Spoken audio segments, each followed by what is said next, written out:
இயற்கை சீற்றங்களுக்கு மத்தியில் லாபத்திற்கு உத்தரவாதம் இல்லாத வேளாண்மையை தொழிலாக செய்யும் விவசாயிகளுக்கு இன்றைக்கு ஏமாற்றம் மட்டுமே மிஞ்சியிருக்கிறது. சட்டமன்ற தேர்தல் பரப்புரையில் விவசாயிகளுக்கு தாவேக்க தலைவராக முதலமைச்சர் விஜய் அளித்த வாக்குறுதியை முதலில் கேளுங்கள். இது மற்றவங்க மாதிரி தேர்தல் வாக்குறுதின்னு சொல்லி ஏமாத்துறது கிடையாது. நம்மளை நம்புற மக்களுக்கு நம்பிக்கை தர்றது.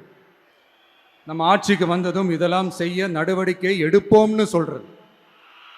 5 ஏக்கர் வரை நிலமுள்ள விவசாயிகள் வேளாண் கூட்டுறவு வங்கிகளில் வாங்கிய பயிர் கடன் முழுமையாக ரத்து செய்வதற்கும் 5 ஏக்கருக்கு மேல் உள்ள விவசாயிகள் வேளாண் கூட்டுறவு வங்கிகளில் வாங்கிய பயிர்க்கடன் 50% வரை ரத்து செய்வதற்கான சாத்திய கூறுகளை ஆராய்ந்து உறுதியாக நடவடிக்கை எடுப்போம். திமுக மாதிரி எல்லாருக்கும்னு சொல்லிட்டு அதுல தகுதி ஃபிக்ஸ் பண்ணி பாகுபாடு காட்டி ஏமாற்ற மாட்டோம்.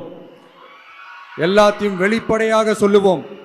கடந்த ஆண்டு மே 1ஆம் தேதிக்கு முன் பயிர்க்கடன் வாங்கிய எவருமே விவசாயிகள் இல்லை என்பதை முதலமைச்சர் விஜயின் பயிர்க்கடன் தள்ளுபடி அறிவிப்பு மூலம் தெரிகிறது. ஆனால் விவசாயிகளின் வலிகளை உணர்ந்து அவர்களின் குரலாக சட்டப்பேரவையில் ஒலிக்கிறார் பாமக எம்எல்ஏ சௌமியா அன்புமணி. நீங்க 10,000 கோடி கடன் வாங்கினவங்க கூட சந்தோஷமா வெளிநாட்டுல வாழ்ந்துடுறாங்க கடனை கட்டாம. ஆனா 10,000 ரூபாய் கடன் வாங்கிட்டு அந்த கடனை யாரா வீட்டு வாசல்ல வந்து கேட்டாங்கன்னா அவமானம் தாங்காம தற்கொலை பண்ணிக்கிறாங்க. 2021, 22, 23 கிட்டத்தட்ட 1968 விவசாயிகள் தமிழ்நாட்டுல தற்கொலை பண்ணி இருக்கிறாங்க. அப்படின்னா ஒரு நாளைக்கு 2 பேர், ஒரு நாளைக்கு 2 விவசாயிங்க தற்கொலை பண்ணிருக்கிறாங்கன்றத இந்த புள்ளி விவரம் சொல்லுது. அவங்களெல்லாம் நம்ம காப்பாத்தி ஆகணும். இப்ப சூப்பர் எல்னினோ வரப்போகுது. அந்த சூப்பர் எல்னினோனா கடுமையான வறட்சி. அதுக்கு நம்ம தயாரா இருக்கணும். இன்னும் எவ்வளவு கடன் வாங்குவாங்களோ அவங்க தெரியாது. நம்ம விவசாயிங்க எங்க இருக்காங்க தெரியுங்களா? 100 அடி ஆழ பள்ளம் கடன் சுமையில. ஆனா நீங்க நம்மளுடைய தமிழக அரசாங்கம் இன்னைக்கு அவங்க 50 அடி ஆழ கயிறு தான் கொடுத்திருக்கீங்க. எப்படி வெளியில வருவாங்க? முழுமையாக கடனை தள்ளுபடி செய்தாதானே அவங்க அந்த கடன் பிரச்சனை வெளியில வந்து அவங்க அடுத்த வேலையை பார்க்க முடியும். ஏற்கனவே 2,000 கோடியா 6,000 கோடியா உயர்த்திட்டீங்க. இன்னும் ஒரு 18,000 கோடியா அந்த கடன் தள்ளுபடி கூட்டுறவு கடன்களை மட்டும் தள்ளுபடி செய்யுங்க. ஏன்னா ஏற்கனவே அவங்க 1 வருஷத்தை தான் தள்ளுபடி செய்திருக்கிறீங்க. அதற்கு முன்னால ஒரு 2 வருஷம் கடன் அவங்க வாங்கி வச்சிருக்கிறாங்க. அந்த கடனையும் முழுமையாக தள்ளுபடி செய்தீர்கள் என்றால் அவங்க கடுமையாக உழைக்க தயாராக இருக்கிறார்கள். அவங்களுக்கு அந்த ஒரு ரெஸ்பெக்டை நம்ம கொடுக்கணும். அவங்களுக்கு அந்த நிவாரணத்தை நாம் தர வேண்டும் என்று உங்களை எல்லாம் நாங்கள் அன்போடு கேட்டுக்கொள்கின்றேன். சட்டப்பேரவையில் சௌமியா அன்புமணி பேசியதை காது கொடுத்து கேட்ட முதலமைச்சர் விஜய் பதிலுரையின் போது எதிர்க்கட்சிகளின் தூண்டுதலின் பேரில் விவசாயிகள் போராடுவதாக சாடினார். நம்ம விவசாயிகள் எல்லாரும் நம்மளை நல்லா புரிஞ்சுக்கிட்டு தமிழக வெற்றி கழகத்தை ஏத்துக்கிட்டாலும் எதிர்க்கட்சிகளோட தூண்டுதலால சில இடங்கள்ல சில போராட்டங்கள் நடக்குது. எதிர்க்கட்சிகள் என்னதான் சித்து வேலை செஞ்சாலும் விவசாய பெருமக்கள் எல்லாரும் நம்ம ஆட்சி அவங்களுக்கான ஆட்சி தான் நல்லா புரிஞ்சுதான் வச்சிருக்கிறாங்க. இது விவசாயிகளை வெளிப்படையாக வஞ்சிக்கும் செயல் என கூறி தமிழகம் முழுவதும் போராட்டத்தில் குதித்த விவசாயிகள் தேர்தல் வாக்குறுதியின்படி பயிர்க்கடன் தள்ளுபடி செய்ய வலியுறுத்தினர்.